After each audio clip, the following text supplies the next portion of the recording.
Hello everyone, welcome back to Mark Darshak. I am Manish and this is the second session of our previous year paper series for CAPF Assistant Commandant 2024. अगर आपने पहला lecture इस series का miss कर दिया है तो make sure you check it out because we cover the structure of the CS paper and discuss some elimination tricks and solve the first few questions with the smart strategy. So today we will continue where we left off and go deeper into the next set of questions using smart logic, option elimination and conceptual clarity to crack them. So without wasting any further time, let's move towards the next question that we will discuss today. So let's move towards the question number 16. We have done 15 question in the first session and I suggest you that you should watch that lecture before this lecture, है ना? And you should pause the video and complete the question by yourself, solve the question by yourself. So the 16th question is which among the following statement with respect to atomic number, atomic number के respect में कौन सा सही है? तो atomic number जिसको हम Z से डिनोट करते हैं, Z is equal to number of protons, है ना? सो लेट्स फाइंड कहाँ पे नंबर ऑफ प्रोटॉन्स दे रखे हैं, है ना? सो फर्स्ट में दे रखा है the number of neutrons. No, first is wrong. The sum of the electrons and neutron is same as. No, ये भी गलत है ना? Third is the number of proton is same as number of as atomic number. से third question third सही हो सकता है. The fourth is sum of proton. Sum दे रखा है तो सम तो बहुत ज्यादा हो जाएगा, ये तो फिर एटॉमिक मास के इक्वल हो जाएगा फिर जाएगा तो, है ना? So we can just use the simple knowledge, the NCERT based knowledge and with the presence of mind and with the open mind you can just take the answer, right answer, है ना? Let's move towards the 17th question. So the 17th question says that which among the following is an example of endothermic process. Endothermic process में क्या होता है कि जो energy होती है ना वो जो पहले ली जाती है ना? एक होता है एंडोथर्मिक, एक्सोथर्मिक. एक्सो यानी बाहर, एक्सो यानी एक्स एक रूट वर्ड है जिसका मतलब होता है आउट. आपने सुना होगा ना एग्जिट, है ना? उसी प्रकार एक्सोथर्मिक है जिसका मतलब होता है आउट. एंडो यानी अंदर, यानी कि जो एनर्जी को अंदर ले रहा है ना? तो यहाँ पे आपने अगर सिंपल कॉन्सेप्ट के हिसाब से भी जाया जाए तो आप देखोगे कंब्यूजन ऑफ कार्बन. इसमें क्या होता है, जब कार्बन का कंब्यूजन होता है तो एनर्जी रिलीज होती है जो एक्सोथर्मिक रिएक्शन होता है. Second is mixing acid and alkali, है ना? एल्काइली, ये भी फिर वही हो गया exothermic. Fourth we can say respiration require, like ना रेस्पिरेशन से एनर्जी मिलती है ना? तो वो भी ये हो गया. फोटोसिंथेसिस, जिसमें आपको मतलब कि जो सन रेज होती है उससे आपको आप पहले एनर्जी लेते हो, है ना? फिर आप जो मतलब कि जो होते हैं ना, जो मतलब कि प्लांट्स होते हैं फिर अपना वो फूड बनाते हैं. तो we can say that the photosynthesis is an endothermic reaction process. The other is which among the following is used in the manufacturing of ultraviolet protective glass. It is a very like an fact based question. If you know what is the right answer then you can go with that. If you don't know then I will suggest you that don't waste your like don't just blindly guess. The answer will be the cerium oxide, है ना? So don't waste, if you don't waste your marks if you don't know. If you know it clearly then you should go. If you don't know then you can leave this question. So let's move towards the question number 19. So question number 19 says, let me zoom for you so that we can see it clearly. Okay, so question number 19 से there are list 1 and list 2 pigment in the paints or example. So यहाँ पे ये होता है ना कि if you अगर आप देखोगे कौन सा हो सकता है तो आपको एक इनर्ट पिगमेंट दिखेगा, है ना? यहाँ पे आप देखोगे चौक है, फिर व्हाइट लेड है, फिर रेड लेड है, फिर टाइटेनियम ऑक्साइड है. तो आप एक कॉमन सेंस तो लगा सकते हो. इनर्ट यानी जो रिएक्ट नहीं करता, है ना? आपने देखा होगा ना चौक हम नॉर्मल भी यूज करते हैं, वो ज्यादा रिएक्ट नहीं करती, है ना? तो इसको आप कॉमन सेंस से इनर्ट पिगमेंट को चौक से कनेक्ट कर सकते हो. यानी कि डी का पहला होगा, यानी कि इन्हीं दो में से होगा. ये दो तो गलत हो गए, है ना? और इससे हमें ये भी पता चल गया कि ए के लिए 4 ही होगा. So the for a there is, for natural pigment there is titanium oxide. So the confusion is now is between the B and C, synthetic pigment or reactive pigment. Here is required your knowledge part. In that you can say that a reactive pigment, if you know it, then you can go for like the reactive pigment is the white lead, है ना, and the synthetic pigment that is man made, that is red lead, है ना. So for option reactive C का 2 होगा, है ना. So the option C will be correct. Yes, there here you are stuck in two options C and D, and there are 50-50 chance that you may correct this one, or you may go negative. So you have to take risk in these type of questions. You can if you like ना, आपने अगर D टिक कर दिया है कोई बात नहीं, इसका माइनस मार्किंग हुआ, बट यू प्रैक्टिस दैट, है ना. आपने प्रैक्टिस किया, आपने अप्लाई किया इस चीज को, है ना. तो वही है, तो इसका आंसर होगा सी, करेक्ट आंसर, है ना. सो और इनके बारे में आप थोड़ा थोड़ा पढ़ भी लो, जैसे कि जो ग्लास के बारे में क्वेश्चन आया था वो 2 क्वेश्चन आ चुके हैं ना, तो आप इनके बारे में थोड़ा तो पढ़ लो, उसमें से फायदा, उसमें ये फायदा हो जाएगा, है ना. Now elements and unpaired electrons, है ना. तो बोरोन, बोरोन कितने नंबर पे आता है? 5 नंबर पे, है ना. तो इसका क्या होगा, सॉरी 1 मिनट रुको. So if you see, if you know it clearly, then you can say that neon is an inert gas, है ना, inert, है ना. they don't react, यानी कि इनका जो इनमें कोई अनपेयर्ड इलेक्ट्रॉन नहीं होता. नियोन को you can say 0 unpaired electrons. So you can directly eliminate 2 answers, two options. There are now you have 2 options. First, boron has 1, है ना, and oxygen and nitrogen, है ना. If you remember it, oxygen कितने number पे आता है, nitrogen कितने number पे आता है, then it will be okay. But if you don't remember, इतना तो आपको याद होगा ना कि ऑक्सीजन पहले आता है, नाइट्रोजन पहले आता है ना. तो कौन सा पहले आता है? ऑक्सीजन पहले आता है ऑब्वियसली, है ना. सो here you can say is oxygen में, जैसे कि हमारे पास बताया, नाइट्रोजन में और ऑक्सीजन में. सो नाइट्रोजन में अनपेयर्ड इलेक्ट्रॉन्स हो गए 3 और ऑक्सीजन में हो गए 2, है ना. So this is how you can just use simple methods to solve this type of questions. So now move towards the 21st question. So let me be very clear, है ना.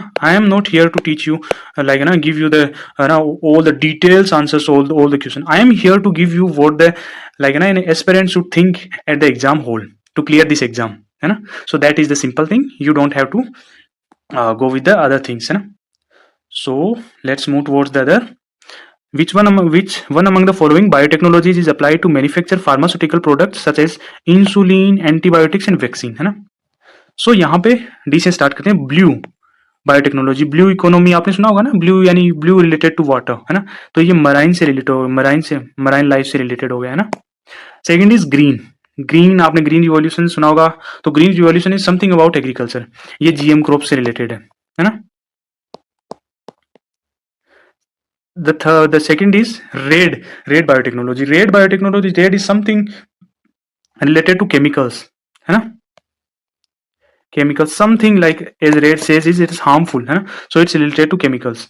White is as the coat, the same as the coat of the doctors, white. So you can say the white is related to the medicines, है ना.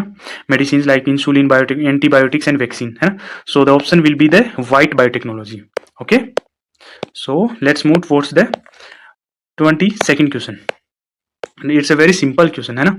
Here you don't have to apply anything. If you have knowledge, then you can just go with that. ये आपके NCERT में शायद I think in class 10th का first और second chapter होगा, है ना. सो इन विच ऑर्गेनिज्म, ये जॉर्जर मतलब Mendel conducted the experiment to explain the principle of inheritance. इसमें आपने ग्राउंड पी सुना होगा. ये आपने 10th क्लास की एनसीईआरटी में बेसिक पार्ट है जिसको आपको याद रखना ही है. वैसे भी याद रखना ही पड़ेगा इसको, तो है ना. इनका तो कोई वो हुआ ही नहीं ना. And other is it's also from the याद रखने वाला portion. So here it's talk about the guard cells. Guard cells are on the surface of the leaves. Plants है तो प्लांट्स की सरफेस पे लीव्स पे होगा, और लीव्स की सरफेस पे एपिडर्मिस होता है, तो इसमें हो जाएगा ये, तो है ना. If you have the knowledge then you can go, and if you don't have then you can skip that. Simple things. Xylem is related to transportation of water and minerals.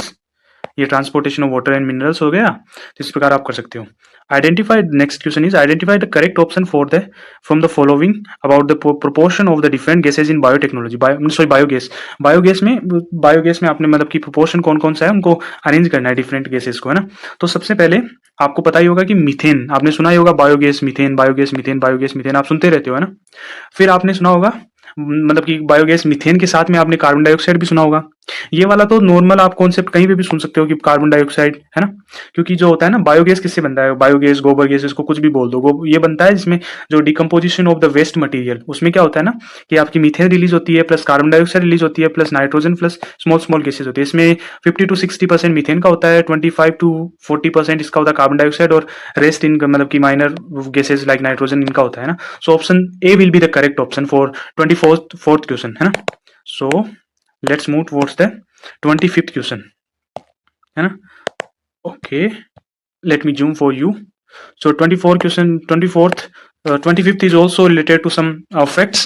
Yeah, it's a very very simple fact you may heard in class 8th and 7th, है ना। इसमें होता है ना कि Audible range for hearing of the humans, है ना। ये हो गया 20 हर्ट्स टू 20,000 हर्ट्स, है ना, जिसको हम बोल सकते हैं 20 किलो हर्ट्स, है ना। ये हो गया। सो एंड उससे हो गया, और ये 20 हर्ट्ज से नीचे वाला हो गया ये इंफ्रासाउंड, और 20,000 20 के किलो हर्ट्ज से ऊपर हो गया वो हो गया अल्ट्रासाउंड, है ना। सो ये वाला कॉन्सेप्ट होगा, option B will be the correct answer. So now move toward the 26th question, in what form excess of glucose in is stored in the human body. Class 9th और 10th के आपको NCERTs में direct मिल जाएगा इसका answer, that is glycogen.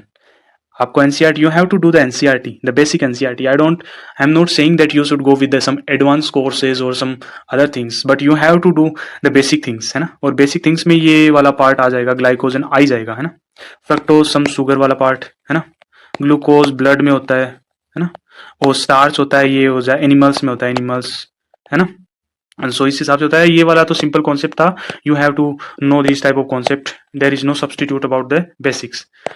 Next and one of the like है ना, one of my favourite question, type of question, है ना। ये मैंने आपको स्टार्टिंग में बताया था, क्वेश्चन नंबर सेकंड, इसी सीरीज में लास्ट वाले लेक्चर में हमने देखा था। मैंने बताया था कि इस टाइप का जब भी कोई कॉन्सेप्ट आए, you have to blindly follow the rule. आपको क्या करना है, इस टाइप का जो भी है जिसमें आपको 3 ऑप्शंस दे रखे हो और किसी चीज की आपको क्वालिटीज बता रखी हो कि कौन कौन सी हो सकती है, सो आपको ब्लाइंडली बिलीव करना है ऑल थ्रीज में। यहाँ पे आप कभी नेगेटिव भी जा सकते हो, बट ओवरऑल नेट आप पॉजिटिव जाओगे। अगर 5 क्वेश्चन अगर इस चीज इससे रिलेटेड है, तो आपको 3 से ज्यादा क्वेश्चन करेक्ट ही मिलेंगे इस कॉन्सेप्ट से, है ना। रीजन देखो इसमें, रीजन क्यों करेक्ट मिलेंगे। Biotechnological research is promoted through the development of biotechnological parks, which one of the following are essential, is और are essential to bring technology in the market. कौन सा इसेंशियल है ना। डेवलपमेंट ऑफ न्यू प्रोडक्ट भी होता है, entrepreneurship भी होता है, टेक्नोलॉजिकल इनकम्पेरिजन भी होता है। कौन सा को नहीं हो सकता, सब हो सकते हैं, कहीं ना कहीं तो होते ही हैं। बस इसी कॉन्सेप्ट पे चलते हैं, इस हिसाब से। So the option C will be the correct. And ये वाला स्ट्रेटेजी मैंने बताया था कि this question will, this type of the format will be repeat 2 to 3 times in this paper. Second तो आपको मिल गया, आगे और मिल जाएगा। Next question is which one of the following is correct chronological of invention और discovery in the field of biotechnology. Biotechnology के फील्ड में कौन सा इन्वेंशन की मतलब पहले वह कौन सा बात क्रोनोलॉजी के हिसाब से मतलब जोड़ना है। So in this type of things like you may not remember all that like ना फोर्स, बट इतना तो आपको थोड़ा बहुत तो कॉमन सेंस लगाना ही पड़ेगा। जैसे कि आपने सुना होगा ना, द क्लोनिंग ऑफ डोली। डोली एक शिप थी जिसकी क्लोनिंग हुई थी, है ना। सो इतना कॉमन सेंस तो आप लगा ही सकते हो कि क्लोनिंग, डोली इसकी क्लोनिंग हुई थी, तो ये सबसे लास्ट में हुई थी, है ना। क्योंकि ये डिस्कवरी ऑफ ना प्लाज्मिड हो गया, फिर double helical structure of DNA, ये तो काफी पहले से पता है। फिर डीएनए फिंगरप्रिंटिंग भी पहले से पता है। फिर क्लोनिंग ऑफ, है ना, डोली, है ना। सो ये वाला कॉन्सेप्ट है। यहाँ पे आप क्या देखोगे, है ना, मैं तो बता देता हूँ आपको कौन सा कब हुआ, कौन सा कब नहीं हुआ। सो ये प्लाज्माइड वाला ये 1952 के ये 1952 से लेके ये 59 के आसपास हुआ था। और ये डबल हेलिकल वाला है, ये 1953 के टाइप पे हुआ था। फिर ये फिंगरप्रिंटिंग वाला 1984 के आसपास हुआ था। और फिर ये डोली क्लोनिंग वाला 1996 के आसपास हुआ था।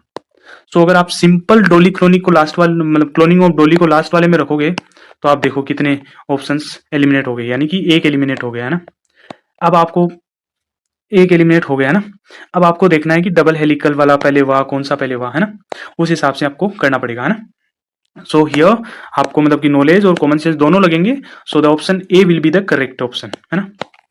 Next move towards the 29th question. ये क्या है, बहुत ज्यादा सिंपल क्वेश्चन है, इन्वायरमेंट का पार्ट है।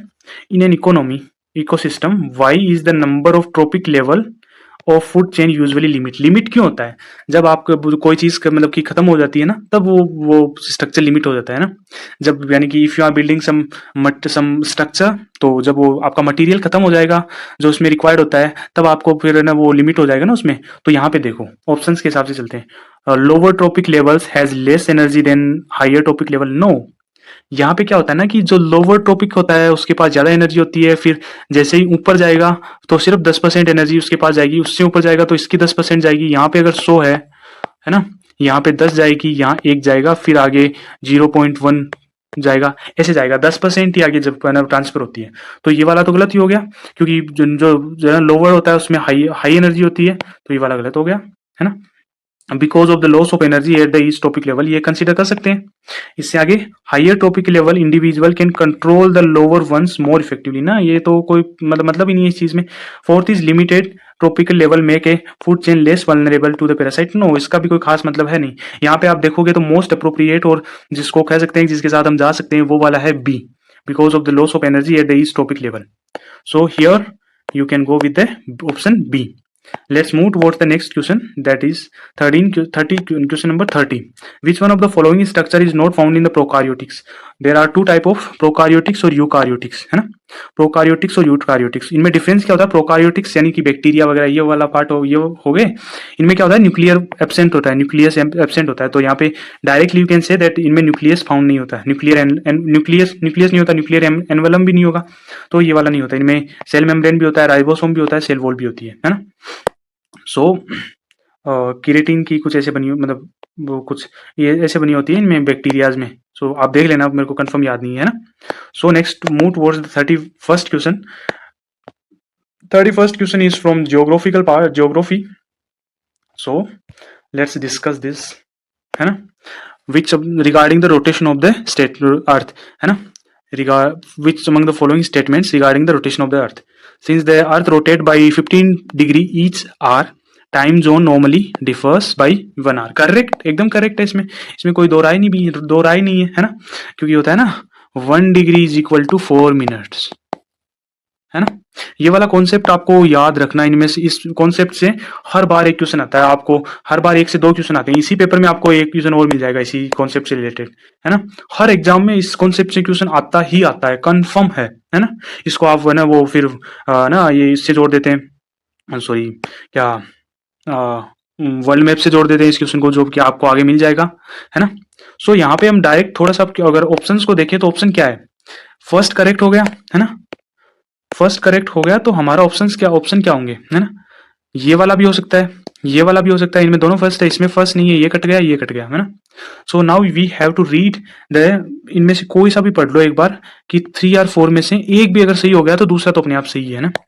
सो यहाँ पे थर्ड वाला पढ़ते हैं, daylight saving time advances the clock by 1 hour, है ना।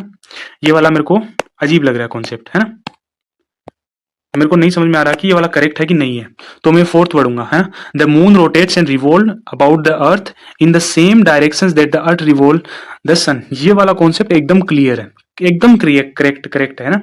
इसी के कारण होता है ना, जो न्यू मून और फुल मून वाला कॉन्सेप्ट होता है वो इसी के कारण होता है ना। जैसे कि ये सन है, ये अर्थ का वो हो गया, है ना, अर्थ इसके का चक्कर लगा रही है और अर्थ के लगा रहा है, मून चक्कर लगा रहा है, यहाँ पे सेम डायरेक्शन में वो लगाता है जैसे अर्थ सन है जो सन के लगाती है। So this is the correct answer, so the option C will be the correct answer, है ना। इसको आप डायरेक्ट थोड़ा बहुत क्वेश्चन से भी देखोगे तो आपको हेल्प मिल जाएगी, आपको ये सारे क्वेश्चन सारे नहीं देखने, आप 1-2 में से भी कर सकते हो, है ना। So next 32nd question is which among the following statement regarding the faunal resources of India is correct, है ना. High degree of endemism has been noticed in the biodiversity hotspot. Biodiversity hotspot western Ghats हो गया, है ना, हिमालयाज हो गया, इनमें होता है ना endemism, high degree of endemism पाया जाता है. यस, पाया जाता है, कोई दिक्कत नहीं है. Of the biosphere reserves in the India, Sundarban has the largest number of species. Yes, Nokrek has the smallest number of species, है ना. तो इसमें थोड़ा बहुत कॉमन सेंस से भी देखो ना, सुंदरवन सबसे लार्जेस्ट होता है, लार्जेस्ट है ना वो पार्क है ना, तो उस हिसाब से भी हो गया, बायोस्फीयर रिजर्व है. वाइल नोक्रेक हो गया वो स्मॉलेस्ट है, तो उसमें वैसे भी हो गया. तो इसको कॉमन सेंस से भी आप करेक्ट कर सकते हो. तो इसका आंसर होगा ऑप्शन सी, है ना.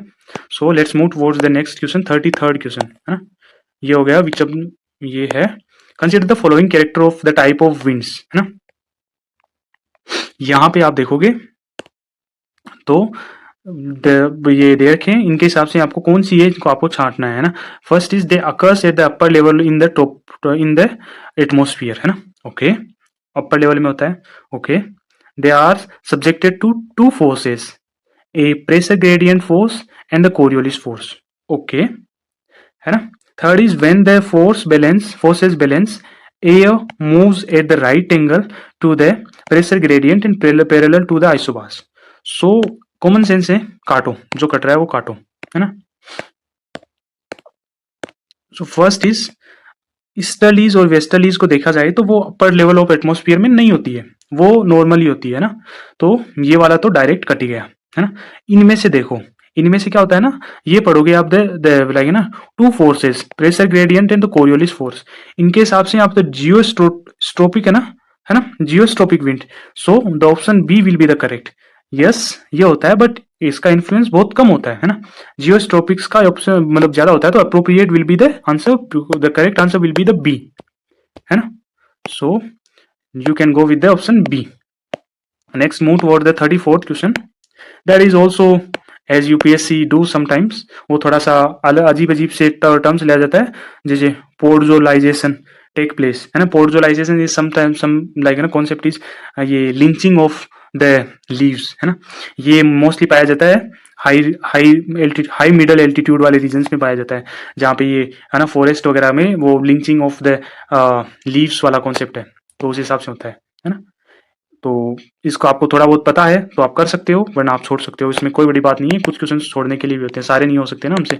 सारे होते तो फिर ये 50 to 65 पे टॉपर क्यों होते, 100 क्यों नहीं ला पाते, ये वाला कॉन्सेप्ट है. फिर the 35th question is which among the following statement with reference to nebular hypothesis, है ना, for the origin of the solar system is correct. Origin है ना, mark the word origin, nebular hypothesis. आप भी अगर paper कर रहे हो तो उसमें पेपर को एकदम संभाल के नहीं रखना, उसको किसी को गिफ्ट नहीं देना आपको. आप ऐसे कर सकते हो, आपको अंडरलाइन करो ये वाले वर्ड्स जो आपको इंपॉर्टेंट लग रहे हैं, वो वाले. नेबुलर हाइपोथेसिस है यहाँ पे, ओरिजिन दे रखा सोलार सिस्टम, ओरिजिन दे रखा है. तो इनिशियली द नेबुला ये होता है गैस का क्लाउड था, है ना, तो उसको नेबुला बोलते हैं ना. The initiation of the nebular hypothesis can be consider as a diffuse रफली spherical slowly rotating expanding nebula. ये वाला कॉन्सेप्ट आपको जो ओरिजिन ऑफ द यूनिवर्स से रिलेटेड आपको दिखेगा, जिसमें आप कह सकते हो कि हाँ नेबुलर हाइपोथेसिस में देर का डिफ्यूज हुआ था, जिसमें जो रफली स्पेरिकल था, स्लोली रोटेट हो रहा था और एक्सपेंड हो रहा था, है ना. तो ये वाला करेक्ट लग रहा है.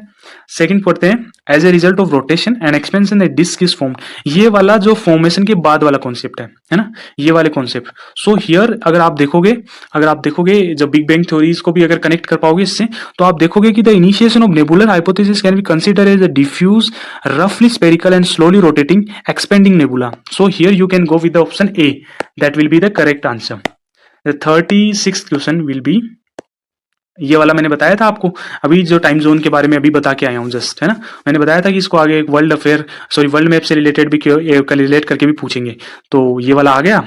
इसमें देखो कि इफ एज 31 दिसंबर को ये है न्यूजीलैंड, 31 दिसंबर न्यूजीलैंड में 31 दिसंबर है, at the same time what will be that at हवाई आइलैंड्स, है ना, एंड अलास्का.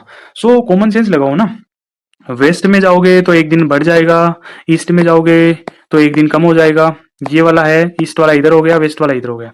सो अगर कॉमन सेंस लगाओ तो न्यूजीलैंड किस तरफ है, अलास्का, हवाई आइलैंड्स किसका पार्ट है, यूएसए का पार्ट है ना. सो आप कॉमन सेंस लगाओ कि हवाई आइलैंड्स है ना, हवाई आइलैंड से न्यूजीलैंड किस तरफ हुआ? न्यूजीलैंड अगर आप देखोगे तो यहाँ पे नीचे वाला पार्ट है, ये वाला पार्ट है, यहाँ पे यूएस मानो, न्यूजीलैंड वाला पार्ट यहाँ पे हो गया, तो ये जब यहाँ से रोटेट करके आएगा तो वेस्ट में हो जाएगा। So New Zealand we can say is ahead, यानी west of the that is Hawaii and Alaska. So here we can say, यहाँ पे जो न्यूजीलैंड, अगर हम ईस्ट की तरफ चलेंगे न्यूजीलैंड से, सो हवाई आइलैंड्स और अलास्का आएंगे। ईस्ट की तरफ चलेंगे तो एक दिन कम होगा तो क्या आएगा? 13 दिसंबर, है ना। और इतना भी मतलब कि ये अलास्का और ये हवाई आइलैंड्स है ना, ये ऑलमोस्ट सेम लेटीट्यूड पे, थोड़ा वो डिफरेंस है जिससे कि टाइम चेंज हो सकता है ना, कि डे चेंज होंगे, है ना। सो यू कैन से इनका लेटीट्यूड ऑलमोस्ट सेम है। सो हवाई आइलैंड्स और अलास्का बोथ हैव, मतलब कि एक दिन कम होगा तो both have 30th December 2023। So this will be the answer. Let's move towards the 37th question. Which one of the following statement with reference to Hellstone is not correct, है ना। So Hellstone के बारे में correct कौन सा है, कौन सा नहीं है? Their formation usually occurs during the monsoon season। या बहुत जनरल स्टेटमेंट है, हो सकता है, हाँ, होगा, है ना। They are associated with the dense cumulonimbus clouds। Yes, definitely, है ना। फोर्थ इज हेलस्टॉर्म में multi layer concentric layers. Yes definitely, ये कि वो ना सरफेस टेंशन वाले से मतलब कि हो गया एकदम कंसेंट्रिक लेयर्स होती हैं। थर्ड इफ यू रीड, मतलब कि तो उसमें देखोगे कि rain that forms in the warmer upper layer solidify into the tiny pellets and hailstorm in the lower sub freezing layer. ये वाला कॉन्सेप्ट अगर आप नॉर्मल ऊपर से पढ़ोगे तो यू विल फाइंड कि सही है, बट अगर आप ढंग से डीप पढ़ोगे तो you will get to know कि नहीं, जो ये हेलस्टोन्स बनते हैं ये क्यूमुलोनिम्बस क्लाउड्स के अंदर ही बनते हैं, न कि जो लोअर लेयर्स और अपर लेयर्स वाला कॉन्सेप्ट है इनमें बनते हैं। तो option D C will be the incorrect. So the answer will be the C here, है ना। सो ये वाला कॉन्सेप्ट अगर आप में थोड़ा नॉलेज है प्लस कॉमन सेंस है तो आप कर पाओगे, वरना नहीं कर पाओगे। The 30th question will be the ocean currents और उनकी लोकेशन से रिलेटेड है, ओशियन करंट्स लोकेशन। सो यहाँ पे क्यूरोसिवो करंट इज लाइक ना, Kuroshio if you know the name is related to Japan, है ना। ये वाली जो जापान के आसपास वाले एरिया में जो ये ओशियन करंट होती है ये मतलब होती है ना। तो Japan is you can say direct is Pacific ocean, है ना। एंगुल हास करंट इज लाइक ना इंडियन ओशियन का पार्ट है, क्योंकि इंडियन ओशियन में बहुत ज्यादा कम करंट्स होती है, तो you can remember Agulhas current is part of Indian Ocean system, है ना। इस लाइक ना, अब ये हो गया ये क्या नाम, यहाँ पे अब इन दो में से भी अगर हम देखने की कोशिश करें तो हमारे ऑप्शंस देखें तो फर्स्ट का हो गया सेकंड, फर्स्ट का 2 ओके, एंड फर्स्ट का 2 यानी कि ये वाला सही, एंड बी का 4 यानी कि डी सही है, डी इज करेक्ट, है ना। So now if you try to know that east, ये क्या ना ईस्ट विंड ड्रिफ्ट होता है, ये अटलांटिक, ये अंटार्कटिक ओशियन का पार्ट है, और एंटीलीज हो गया ये आर्कटिक ओशियन का पार्ट है, ईस्टर्न विंड ड्रिफ्ट, और ये अटलांटिक है, ये ना सॉरी एंटीलीज हो गया, ये अटलांटिक का पार्ट है। अगर थोड़ा सा नाम भी तो मैच हो रहा है ना, एंटीलीज एंड अटलांटिक, सो उससे भी आप पता कर सकते हो, है ना। सो this is the 38th question. Let's move toward the 39th question, है ना। 39th क्वेश्चन क्या है, sorry let me zoom for you, है ना। 39th क्वेश्चन है विच with reference to black tigers which of the following statement is correct, is or are correct, है ना। सो ये है they are also referred as melanistic, ये करंट अफेयर्स का part था, तो ये वाला मतलब कि जो एक्सपेक्टेड था कि आएगा, तो इनको डेफिनेटली कहते हैं मेलानिस्टिक टाइगर्स कहते हैं। Second is they found in India, they are found only in the Similipal tiger reserves. Yes, इसी टाइगर रिजर्व्स में ये करंट अफेयर्स का पार्ट बने थे, ये यहाँ पे ही पाए गए थे ओनली इंडिया में। They are found only in the Similipal tiger reserves in Odisha only. So option C will be the correct. ये करंट अफेयर्स का पार्ट था, if you know then you know, if you don't know then you can't guess it, है ना। अब 14th question है, इसमें आप common sense भी लगा सकते हो, बहुत बढ़िया कॉमन सेंस लगेगा। Which among the following statement about the Singareni collieries company limited is correct, है ना। यहां से लगाओ, लोकेटेड इन द कोथागुडेम, है ना, इन तेलंगाना। ओके, हो सकता है हाँ तेलंगाना में। This is the first and the oldest coal mining company in the India in private sector, क्योंकि हमने कोल माइनिंग को प्राइवेट सेक्टर्स में इतने दिन दे नहीं रखा था, है ना, तो ये थोड़ा सा ओड लग रहा है ना। सो अभी आगे पढ़ते हैं। इसको बाद में पढ़ते हैं, पहले इसको पढ़ते हैं, है ना। It has confirm the Navratna status, है ना। सो ये वाला भी हो सकता है, पॉसिबल हो सकता है, अगर हम आगे किसी को अगर करेक्ट नहीं मान रहे तो इसको मान सकते हैं, अगर हमें कुछ नहीं पता है तो। It is the single largest coal producing company in the world, in the world. ये कुछ ज्यादा नहीं हो गया, है ना। वर्ल्ड में बोल रहे हैं, यहाँ पे जो चाइना वगैरह है वो कहाँ जाएंगे अगर ये वर्ल्ड में अगर आगे हो जाएगा, है ना।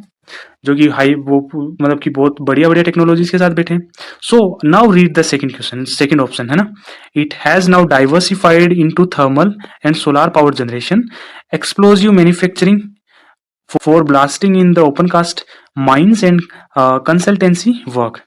ये वाला ऐसा है कि करंट अफेयर्स में यू विल फाइंड कि ना ये Singareni collieries company limited now diversified into thermal and solar power generation, explosive manufacturing for blasting in open cast mines and consultancy work. ये वाला आप कॉमन वो जनरल स्टेटमेंट है ना। ये वाला आप करंट अफेयर में न्यूज़पेपर में डायरेक्टली पढ़ सकते हो ये वाला, है ना। तो इस हिसाब से we can say that the option B will be the correct, है ना। यहाँ पे नवरत्न स्टेटस इनको नहीं दिया गया था 2011 में, है ना। ये वर्ल्ड की लार्जेस्ट भी नहीं है, ये प्राइवेट सेक्टर नहीं है, पब्लिक सेक्टर एंटिटी है। तो option A will be the also the wrong. So today we have discuss 25 questions, है ना। And I don't want to extend this class, क्योंकि इससे ज्यादा एक्सटेंड करेंगे तो बोरिंग बन जाएगी, है ना। And I want you to just spend the one and मतलब कि 30 minutes to 40 minutes every day. I don't want you to spend 2 hours and 3 hours every day. I want you to, क्योंकि उसमें क्या होता है ना कि हम अगर पहले खत्म कर देंगे तो एग्जाम के टाइम पे आप भूल जाओगे, but I want you to कि भूलना नहीं है, you have to practice by yourself. पहले इसी चीज का सबसे बेस्ट स्ट्रेटेजी है कि एक तो आप, है ना, जो जब मैं करवाऊं उससे पहले आप पढ़ के आओ, पहले आप अपने हिसाब से करके आओ, then I will do, then we will discuss here आपने कौन सी स्ट्रेटेजी अपनाई, मैंने कौन सी अपनाई, and then match your strategy, and accordingly after the class you have to solve it again the paper, like, है ना। और उसमें देखो कि क्या आप भी same thinking, same level of thinking पे पहुंच पा रहे हो कि नहीं, कि कैसे थिंक मतलब सोचना है इस बारे में। दैट इज द ना like the relevance of this class. इससे मतलब ऐसा मतलब नहीं है कि जिस आप देख रहे हो बस, उससे तो कोई मतलब ही नहीं है। अगर उससे अच्छा तो देखो ही ना, है ना, टाइम ही वेस्ट मत करो, उससे अच्छा तो मूवी देख लो, वो बढ़िया है। जब तक आप खुद प्रैक्टिस नहीं करोगे तब तक एग्जाम में कोई फायदा नहीं मिलने वाला है ना। तो ये है। So for today let's wind up the class. We discussed 25 questions and next we will try to be fast and discuss the question in like more fast, है ना. So this is the today and I hope your day will be the fantastic and you will do the productive work. Thank you for being with us. Have a good day.